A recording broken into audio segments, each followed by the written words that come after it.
근데 이제 주식이라고 하는 건 아무리 회사가 돈을 많이 벌고 성장을 해도 그 돈이 나한테 환원이 된다고 하는 게 없으면은 가치가 떨어지고 가치가 없다고 생각하거든요, 사실은. 네네. 기업이라는 게, 주식회사라는 거는 많은 주주들의 돈을 모아가지고 내가 이익이 나면 똑같은 비율로 나누고 손해도 똑같은 비율로 지자는 거고, 다만 경영을 다 같이 할 수 없으니 이사를 투표로 선정해서 나 맡기고 이사가 나를 위해서 일을 하게끔 하는 그 제도인 거거든요. 이 이사들이 당연히 이게 이 계약 관계에 의해서 모든 주주의 그 신경을 써야 되는데, 그게 우리나라 판례상 그렇게 안 해도 되게끔 그게 돼 있더라고요. 미국은 이제 회사 및 주주의 이익에 해야 된다는 게 판례로 확실하게 있거든요. 그래서 예를 들면 그렇지 않으면 소송을 당해요.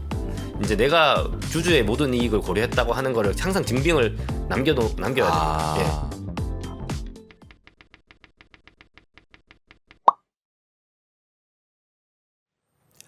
네, 온라인 파트너스 자산운용의 이창환 대표님과 2부 이야기 이어가 보도록 하겠습니다. 2부에서는 이제 온라인에서 주력으로 하고 계시는 행동주의. 근데 일단 행동주의를 얘기를 하긴 할 건데, 행동주의라는 말 자체에 대해서 어떻게 느끼시는지도 좀 궁금하긴 하네요. 저도 그 어감이 좀 되게 왜 그런지 모르겠는데, 저도 어릴 때부터 약간 신문 보면 행동주의가 되게 나쁘게 좀 묘사가 되고 이랬어가지고. 이게 사실 액티비즘을 그냥 번역하다 보니까 나온 거 아닌가요?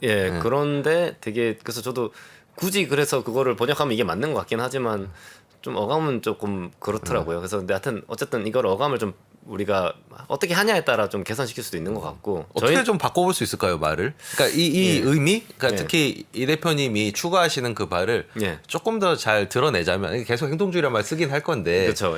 뭔가 하나 말을 만들어 보자면 뭐가 더 정확한 뭐 표현일까요? 이런 말을 많이 쓰더라고요. 인게이지먼트라고. 근데 그것도 이제 너무 광의에 약간 그런 것 같아요. 주주로서 당연히 인게이지 해야 된다고 생각하는데, 그게 관여주의 뭐 이렇게도 하는 것 같고. 근데 저희는 어떻게 표현하냐면, 저희는 이제 그냥 프라이빗 에퀴티 스타일 투자라고 하고 있습니다. 네. 이게 파이프라는 용어가 있긴 한데, 그거하고 또 다르게 상장 주식에 투자하는데 PE처럼 한다. 그 PE라고 하는 거는 내가 소유를 했으면 당연히 뭔가 가치 제고를 위한 활동을 해야 되는 거거든요.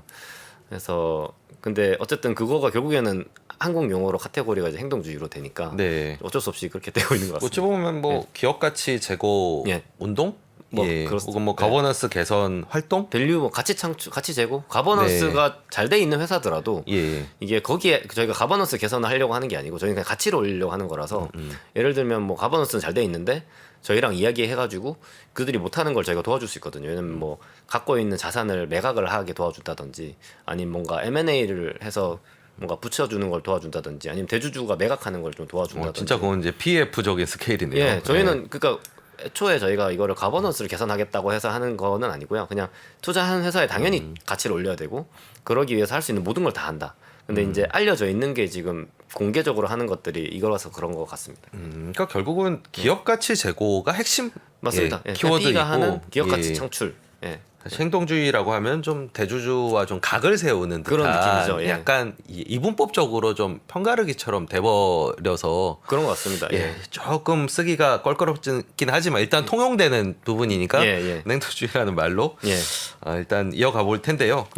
대표님이 생각하시기에 이 행동주의의 필요성, 그리고 어떤 기대를 가지고 하고 계신지, 어떻게 보면 지금 온라인의 시그니처가 경영진에게 적극적인 제안을 하시는 건데, 그 뒤에 생각하시는 바가 궁금합니다. 그래서 이게 결국에는 아까 다시 돌아가서 저희 백그라운드에서 오는 것 같아요. 당연히 우리가 기업의 소유주가 되면은 그 기업 가치를 제고하기 위해서 할 수 있는 모든 활동을 다 하는데, 이제 저희가 지배주주가 된 경우에는 저희가 이야기를 하면 자연스럽게 경영진들이 말을 듣게 되고요. 그렇지 않은 경우에도 이야기 당연히 해야 된다고 생각하는 거고요. 근데 이제 우리나라의 경우에는 이제 제도적으로 이제 가만히 있으면은 이제 지배주주나 경영진이 일반 주주를 위해서 활동을 하게 되는 그런 장치는 없는 것 같거든요. 소송을 당한다든지. 근데 이제 주식이라고 하는 건 아무리 회사가 돈을 많이 벌고 성장을 해도 그 돈이 나한테 환원이 된다고 하는 게 없으면은 그 가치가 떨어지고 가치가 없다고 생각하거든요, 사실은. 매각도 안 되고 할 거면은. 그래서 이제 그런 차원에서 어쩔 수 없이 우리나라에서 지금 투자를 이렇게 하려면은 이런 뭔가 활동을 할 수밖에 없다. 그게 이제 행동주의가 필요한 이유라고 생각하고요. 특히 가치 투자를 하려면 필요한 것 같아요. 성장주 투자면은 이제 회사에서 번 돈을 재투자한다는 게 당분간은 재투자한다는 게 확실하니까 뭐 그런 게 없는데, 이제 가치 투자를 하려면 회사가 어쨌든 저평가돼 있고 뭔가 현금을 벌고 있는 상태에서 이거 어떻게 나누냐가 되게 중요하기 때문에 행동주의 필요할 수밖에 없어진다고 생각하고. 근데 다만 이제 이것도 굉장히 현실적으로 저희는 접근하고요. 그러니까 상황상 뭔가 먹힐 만한 회사에서 해야 된다고 생각합니다. 예. 그래서 이제 그 크게 한 3가지 카테고리가 있는 것 같아요. 이제 첫 번째는 지배주주와 일반 주주 간의 이해관계가 불일치하는데 이제 지배주주 지분이 좀 낮고 이제 누구나 공감할 만한 그런 이슈가 있고 이제 그래서 우리가 활동을 했을 때 이게 그 뭔가 충분히 영향 붙어볼 만한 그런 상황. 이제 SM 엔터테인먼트 같은 그렇죠. 상황. 예. 또 한 가지 상황은 지배주주가 없는 상황. 예. 세 번째는 이제 지배주주가 주가를 올리는 걸 원하는데 뭔가 내가 부족한 역량에 대해서 도움을 받고 싶은 경우. 이 3번째 경우도 많이 있습니다. 저희가 그러니까 이게 프라이빗 에코티가 주로 많이 하는 건데 저희도 이런 거를 많이 활동을 하고 있거든요. 근데 1번만 사실 어떻게 보면 외부에 많이 알려져 있을 뿐이지. 네, 아무래도 뉴스거리가 많이 네. 되니까요. 2번, 3번도 많이 있다. 근데 이제 그렇게 2번, 3번은 예. 공개적으로 이루어지지 않는 맞습니다. 예, 그거를 공개적으로 할 쪽이고요. 필요가 없기 때문에 예. 예.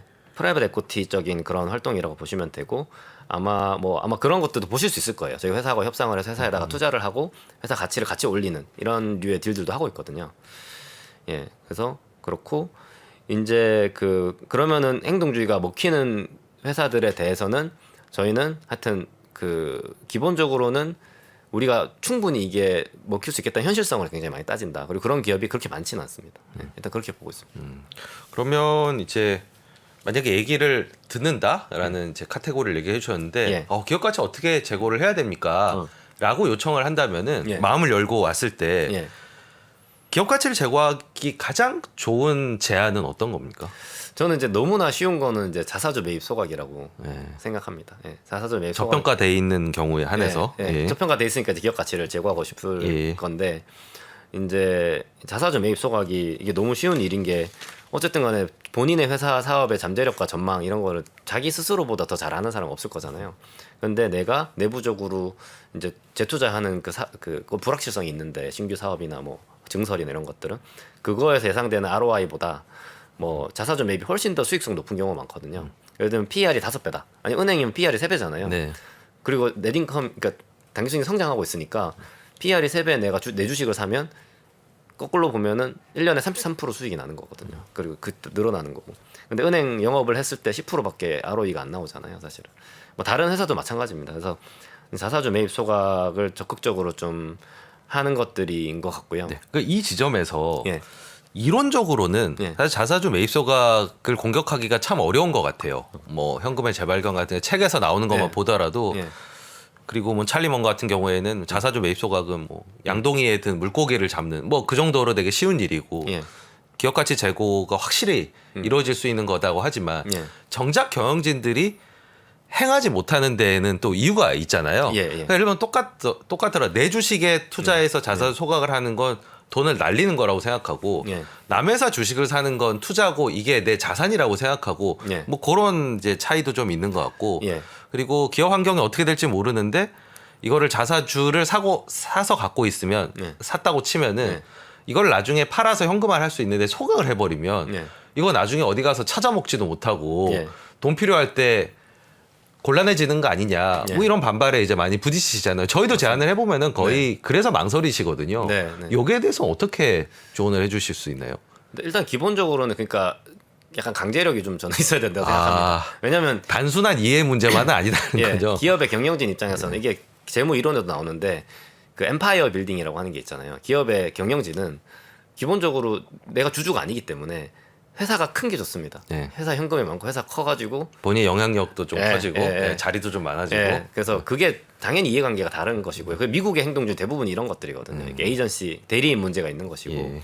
이거는 당연히 주주로서 주주가 사실은 주주를 신경 쓰게끔 만들어야 된다. 그래서 저는 그게 1번인 것 같고 2번은 이제 그 아까 현금을 보유하고 있으면 당연히 좋지만은 이게 저희가 레버리지 바이아웃 차입 매수를 하면 되게 좋은 게 그 어느 정도 타이트하게 관리를 해야 됩니다. 내가 돈이 너무 많으면 방만해지죠. 방만해집니다. 예. 경영진은 되게 좋겠죠. 편안하게 하면 되니까. 근데 그게 아니고 항상 내가 조금이라도 실수하면 이게 좀 타이트해질 수 있구나 하는 어떤 신경 쓰이는 상태에 적절한 긴장감이 필요하다. 네. 그리고 이걸 했을 때 그 PER, PBR이 올라가기 때문에 무슨 일이 일어나도 앞으로도 계속 이 회사가 돈이 있으면 자사주 매입소가 한다는 믿음이 있으면 시장에서 조달해서 시장에서 쓰면 조달할 된다는 수 거죠. 있습니다. 예. 예. 그게 정상이죠. 예. 그렇죠. 자산 매입소각을 해서 가치를 높여놓으면 어떻게 보면 코스트 오브 에쿼티가 떨어지는 거니까. 맞습니다. 예. 예. 근데 맞습니다. 예. 거기까지 안목은 대부분 아직은 예. 경험도 좀 부족하고, 예. 그리고 대부분 사장님들이 예.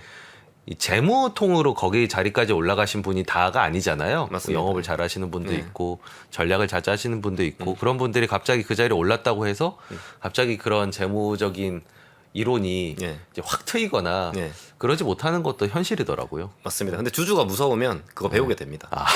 미국에 있는 뭐 미국에 있는 그 회사 사장들이라고 다 무슨 재무통 아닐 거잖아요. 예. 미국 회사들 다 자사주 매입하는 이유가 자기가 똑바로 안 하면은 잘릴 수 있기 때문에 그렇습니다. 아, 역시 강경파 나오신 발언이었습니다. 네. 예. 그리고 이제 제도에 대해서 얘기를 하셨는데 예. 어떤 현재의 제도가 예. 가만 놔두면 대주주에게 계속 유리하고 개인 투자자들은 착취를 당하고 예. 그런 제도 그리고 그 중에서도 좀 시급하게 바뀌어야 될 제도를 예. 한번 요약해서 좀 설명을 부탁드리겠습니다. 예. 그러니까 저희가 봤을 때 여기 뭐 자료를 쓰시나요? 예, 자료 조금 준비해 왔는데 예. 이게 가장 큰 게 이겁니다. 계속 이야기한 게 지금 기업의 경영진 이사들이 주주를 신경을 안 써도 되는 지금 제도로 돼 있습니다. 기본적으로. 그러니까 내가 회사에서 뭐 횡령만 하지 않으면 내가 현금을 아무리 쌓아 놓든지 재투자 안 하고 뭐 ROE를 내리든지 뭐 잘 못해도 아무 책임을 안 져도 됩니다. 주가를 낮춰도. 근데 이제 그게 그렇게 되면 어떻게 투자를 하겠습니까? 그러니까 그게 그 이유가 사실은 이제 이게 기업이라는 게 주식회사라는 거는 많은 주주들의 돈을 모아가지고 내가 이익이 나면 똑같은 비율로 나누고 손해도 똑같은 비율로 지자는 거고 다만 경영을 다 같이 할 수 없으니 이사를 투표로 선정해서 나 맡기고 이사가 나를 위해서 일을 하게끔 하는 그 제도인 거거든요. 근데 이제 이게 현실적으로는 이제 지배주주가 지분율 30% 가지고 분산된 다른 일반 주주 대신해서 100%의 이사를 다 임명하기 때문에 이제 근데 이 이사들이 당연히 이게 이 계약 관계에 의해서 모든 주주의 를 신경을 써야 되는데 그게 우리나라 판례상 그렇게 안 해도 되게끔 그렇게 돼 있더라고요. 그래서 이 상법 300 많이 이야기 나오는 네. 이 상법 382조의 3 이사의 충실 의무 이게 사실은 판례만 제대로 나왔으면은 이게 이사는 회사를 위해서 직무를 충실하게 해야 된다 이게 아니라 그 이제 이 회사 안에 주주가 포함된다고 판례만 제대로 나왔으면은 문제가 안 될 텐데 이제 이게 뭐 판례가 몇 개 있더라고요. 근데 이게 이 회사는 딱 정말 그 법인격적으로 회사 그러니까 주주는 포함이 안 된다고 지금 판결이 나 있어서 이게 뭔가 뭐 소송을 할 수가 없어요. 이사들이 주주 이익을 좀 낮추는 행동을 해도. 그러니까 미국 같은 경우에는 예. 그러면 이사의 충실 의무가 주주에 대한 충실 의무가 있다라고 하면 예. 이사들 입장에서는 어떤 환경에 노출이 되는 건가요? 그들이 느끼게 될 리스크라든지 혹은 예. 그거를 잘 했을 때 주어지는 뭐 보상이라든지. 예. 그러니까 여기 지금 오른쪽이 이제 미국인데 미국은 이제 회사 및 주주의 이익에 해야 된다는 게 판례로 확실하게 있거든요. 그래서 예를 들면 그렇지 않으면 소송을 당해요.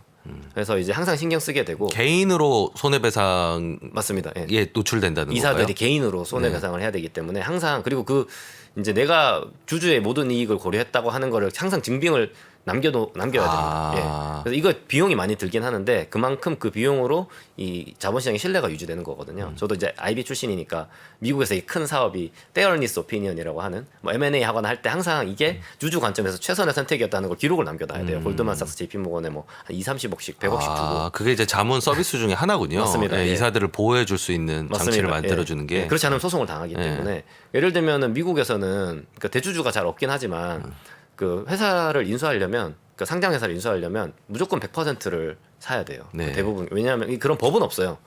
근데 그렇지 않으면 예를 들면 누가 30% 갖고 있는데 30% 지분만 프리미엄 주고 사고 나머지를 안 사는 거에 대해서 이사들이 찬성해 줄 수가 없어요. 네. 왜냐면 이 회사의 경영권 프리미엄조차도 회사에 갇히면은 모든 주주가 똑같은 비율로 나눠야 되는데 그게 아닌 딜을 이사가 찬성했다가는 소송 당하기 때문에 네.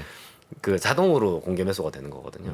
그래서 이제 그래서 제가 말씀드리는 거는 뭐 법을 뭐 의무 공개 매수나 이런 것들을 막 다 할 필요 없이 크게 두 개만 바꾸면 된다. 첫 번째는 이사가 주주에 대해서도 비례적 이익에 대해 책임을 지게끔. 네. 그 다음에 소송이 쉽게 가능하게끔. 네. 근데 지금 소송도 되게 어렵습니다. 그러니까 지금 이제 주주에 대해서는 우리나라 같은 경우에 저기 자료가 하나 더 있는데 이제 주주의 비례적 이익을 보장한다고 하더라도 그러니까 이게 없다고 하더라도 이제 예를 들면 누가 봐도 이제 회사 사람들이 뭐 뭔가 약간 횡령성에 아니면 배임성에 활동을 해도 그것조차도 주주가 소송하기 되게 힘들어요 우리나라에서는. 왜냐면은 이게 증거를 이제 주주들이 막 찾아야 되고 그 절차가 굉장히 힘들게 돼 있거든요. 근데 이제 결국에는 소송도 쉽게 만들어줘야 된다. 그래서 크게 세 개를 여기 저희 자료에 보면 나와 있는데 아까 처음에 말씀드렸던 이제 그 주주의 비례적 이익 부분을 충실히 넣는 것 플러스 이제 증권 집단 소송이라는 게 있어요. 근데 미국에서는 뭐 좀만 잘못하면은 증권 집단 소송이 들어오기 때문에 집단 소송의 대상은 이사인 건가요? 그렇죠. 네. 회사 자체가 아니라 이사.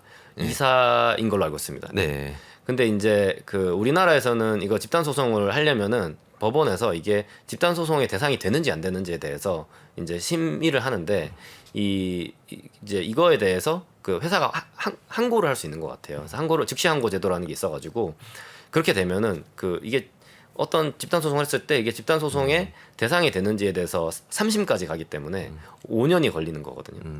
최소 5년이 걸리고 그 다음에 이제 본안 소송을 하다 보니까 이게 그러면 한 10년 기다려야 되잖아요. 그 시간이면 사실 실효성이 없는 거거든요.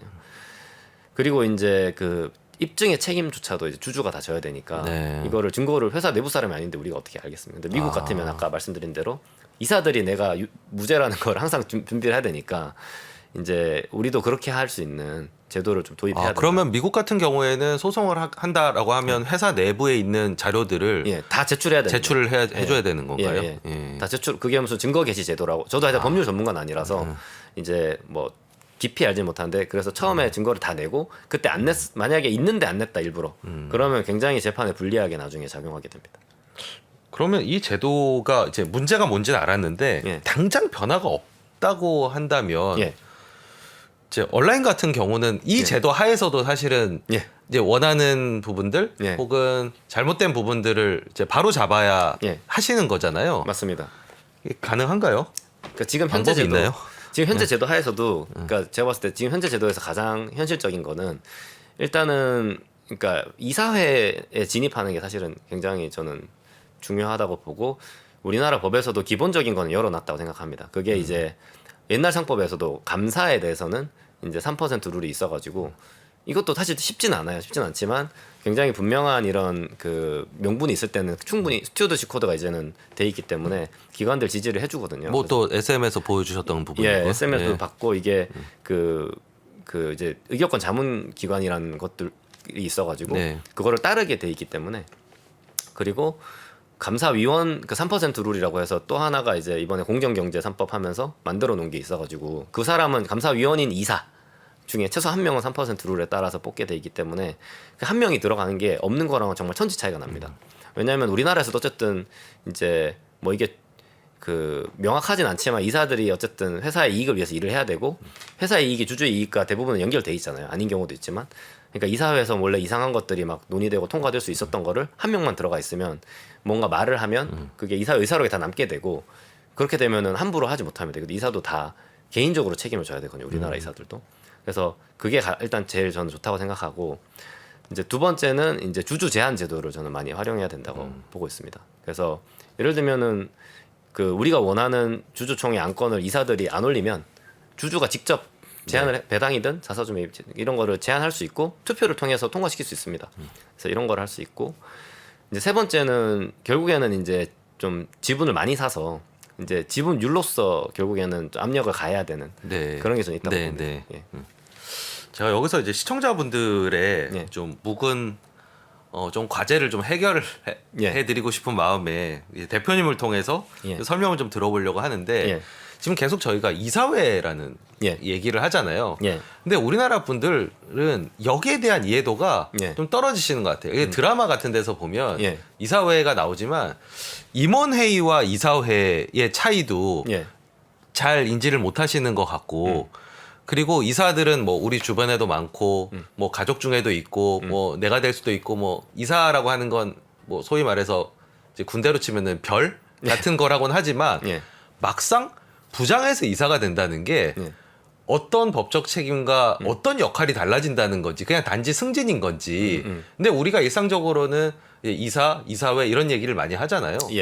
거기에다가 이제 아까 M&A 미국의 M&A 케이스도 얘기를 하셨는데 우리나라 M&A 하면은 그냥 대주주들끼리 이렇게 매수자 매도자 딱 테이블에 앉아가지고 협상해서 지분만 싹 넘기면 그냥 회사 소유가 바뀌는 건데 미국 같은 경우에는 이사회에다가 제안을 하는 방식으로 맞습니다. 또 인수가 이루어지기도 하고 맞습니다. 그러면 이사회는 그걸 어떻게 판단하고 뭐 이런 것들에 항상 이사회가 등장하는데 이사회에 대한 이해도가 좀 떨어지시는 것 같아요. 이사회는 어떤 책임과 권한을 갖고 있고 어떻게 구성이 되고 그게 투자자한테는 이사회가 어떤 의미를 가지는지 오늘 한번 좀 학습을 좀 시켜주십시오. 저 뭐 이것도 자료가 하나 있긴 한데 저희가 생각하기에는 그러니까 제일 쉬운 비교는 그 국회의원이라고 보시면 될 것 같아요. 국회 이사회는 국회다. 국회의원이라고 보시면 될 것 같고, 그러니까 민주주의 사회에서 그러니까 모든 유권자들이 정치를 직접 할 수 없잖아요. 그러다 보니까 이제 나를 대표해 줄 수 있는 이사를 뽑는 거고, 여기서 되게 굉장히 비슷한 게 이게 뭐 예를 들면 투표를 통해서 여당 야당 중에 누가 되더라도 이 된 사람은 나를 투표해 준 사람만을 위해서 일하는 거 아니거든요. 모든 국민을 위해서 일해야 되는 의무가 있는 거거든요. 국회의원이라고 하는 거는.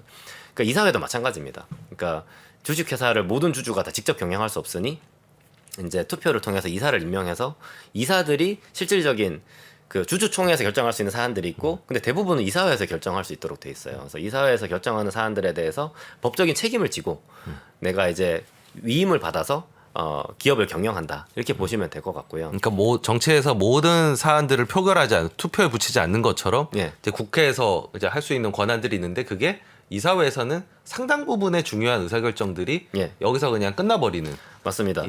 그래서 이 이사라고 하는 게 특히 이제 저도 외국계 PE를 다니다 보니까 기본적으로 이사회를 통해서 회사를 경영합니다. 그러니까 PE 사람들이 이사회 멤버로 들어가고요.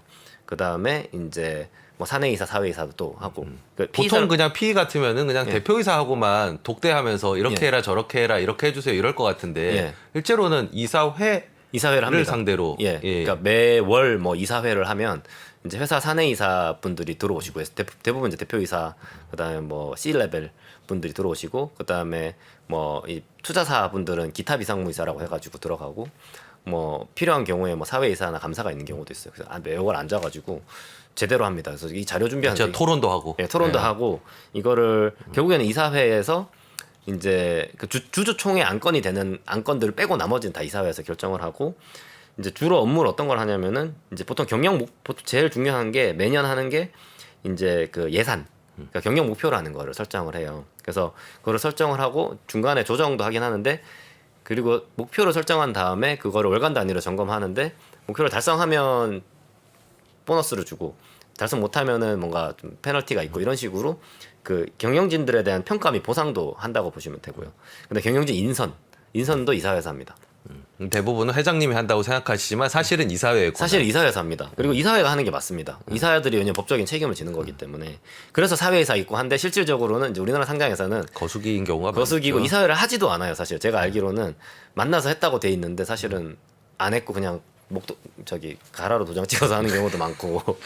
그래서 근데 이제 이거 제대로 해야 된다는 거죠. 그리고 뭐 투자랑 비용 지출 승인 이런 것도 이사들이 다 결국에 도장을 찍어서 하는 건데, 이게 다 법적인 책임을 지는 거거든요.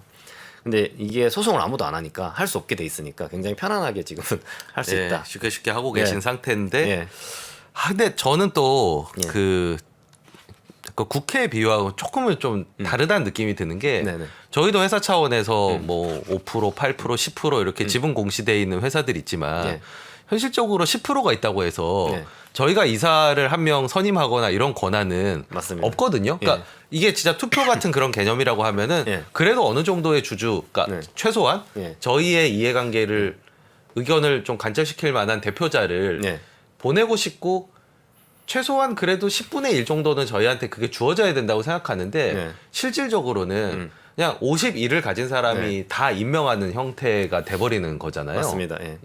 그래서 그게 이제 문제인 거죠.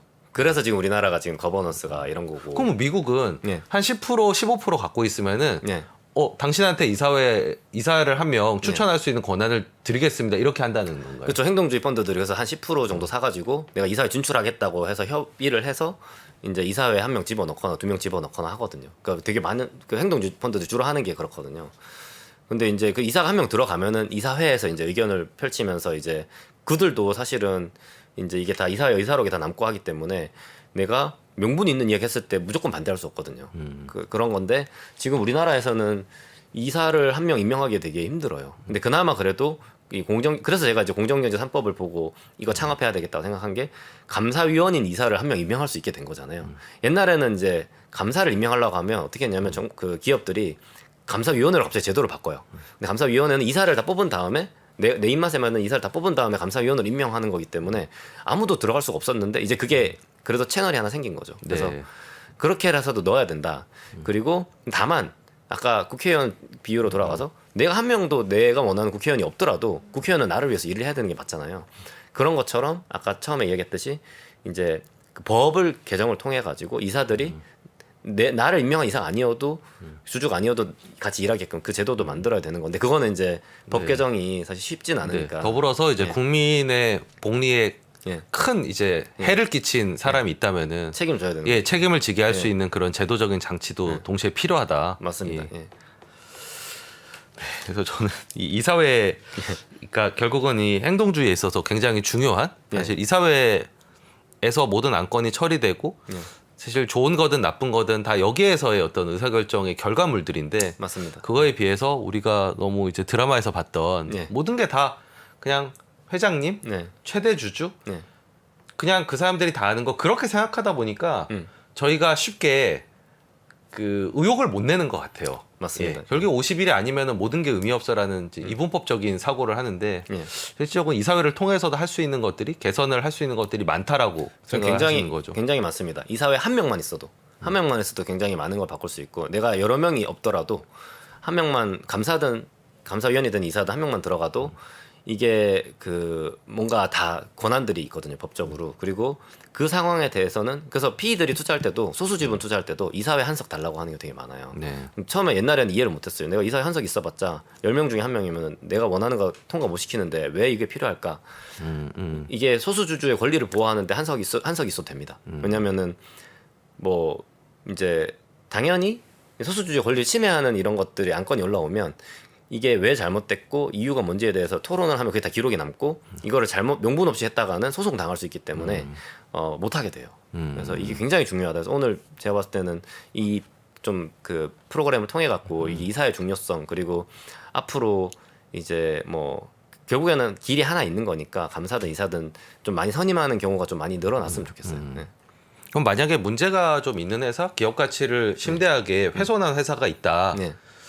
근데 거기에 저희가 개선을 하고자 한다면은 개인 투자자들이 할 수 있는 일들은 그 회사의 주주총회 때 이제 이사를 선임을 하게 되는데 뭐 이사 이제 만료가 되시는 분도 있고 선임하게 되는데 그 선임에 있어서 기업 가치를 제고할 수 있는 분들이 선임한 이사에게 좀 표를 이렇게 주시는 뭐 그런 걸로 변화에 도움을 주실 수가 있으실까요?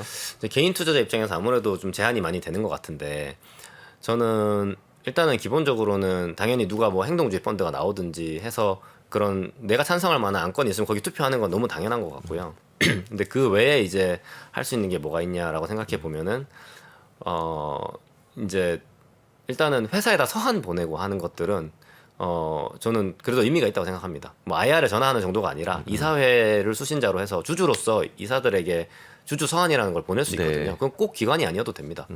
그럼 답변을 안 했을 경우에는 그것도 하나의 답변 안 했다는 게 있기 때문에 그리고 또 하나는 그 소수 주주권이라는 거에 대해서 그래도 좀 공부를 했으면 좋겠어요. 왜냐하면 뭐 좀 시총 작은 회사에서는 개인 투자자들이 꽤 의미 있는 지분을 가진 경우도 있거든요.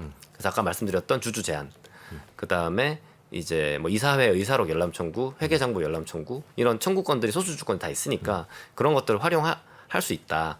그다음에 마지막으로는 요즘에 세상이 좋아져서 어쨌든 SNS, 커뮤니티 뭐 이런 게 많아져서 이 어떤 회사가 문제가 있으면 그 문제가 있다고 알리는 것만으로 공론화를 하고 여론을 만드는 영향력이 저는 되게 있다고 생각하고 그래서 이런 뭐 유튜브 채널이라든지 이런 것들 포함해서 사실 그 종목 게시판이라든지 뭐 여러 가지 커뮤니티 아마 그런 플랫폼들도 저는 나올 거라고 생각해요. 저희도 뭐 이제 만들고 있는 게 갖고 있고, 계시죠. 또 비사이드라고 하는 회사가 있는데 이런 것들이 이제 나와서 사람들이 의견을 규합하는 것들이 필요하다고 좀 봅니다. 네, 알겠습니다.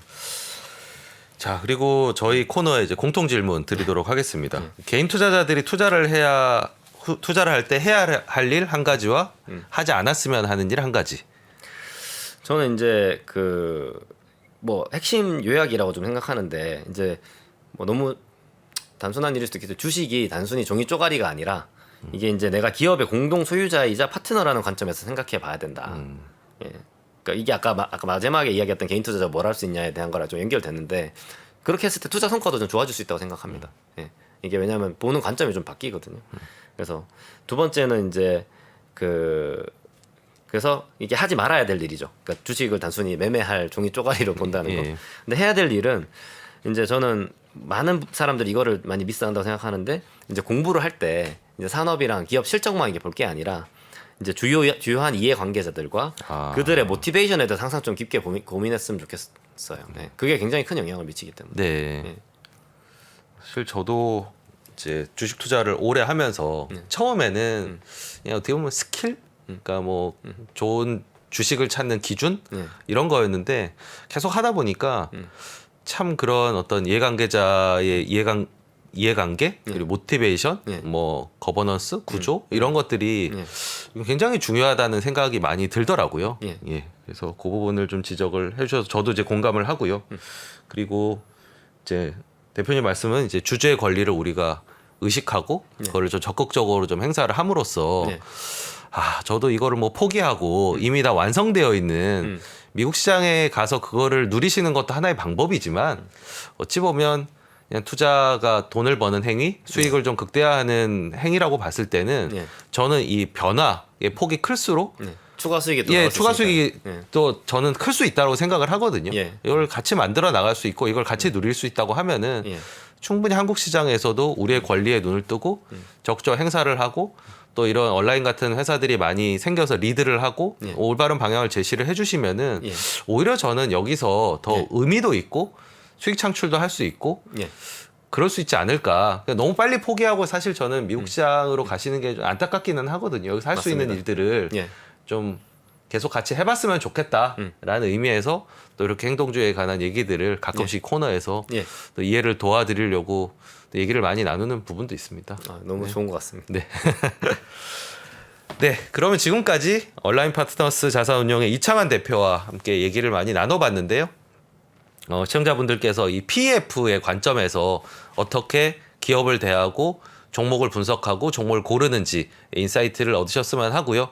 더불어서 이 행동주의에 대한 어떤 필요성과 그리고 기업 가치 제고를 위해서 더 나아가서 이제 코리아 디스카운트를 어떻게 해소할 수 있는지에 대한 힌트를 얻으셨기를 바랍니다.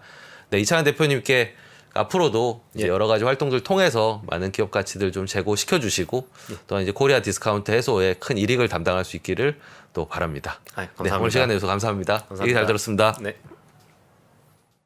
옛날에는 우리는 개인 투자들이 사면 장이 빠지고 개인 투자들이 팔면 장으로 오르고 막 이런 얘기 했잖아요. 그런 얘기하는 사람들은 정말 진짜 이제 물러나야 돼요. 제 경험상 캐시가 최고입니다. 10년 있으면 엄청난 기회가 와요. 평일 600석 전석 매진 2022 하반기 자산시장 대전망이 온라인으로 출시됐습니다. 우리는 펀드 매니저가 아니에요. 그리고 우리 전문가가 아니에요. 왜 자꾸 우리가 전문가가 되려고 그래요? 아파트 사고 뭐 재산 올라오고 그게 다 내 덕인 줄 알잖아. 근데 중앙은행 덕이라고. 거기서 내셔줄 때 같이 들어가야 돼. 근데 지금 들이마시는데 그 앞에다 대면 빨리 들어가지. 주식 부동산 투자에서 꼭 알아야 할 핵심 포인트를 압축한 5시간의 강의 2022 하반기 자산시장 대전망. 자세한 사항은 3프로TV 영상 하단의 댓글을 확인해 주세요.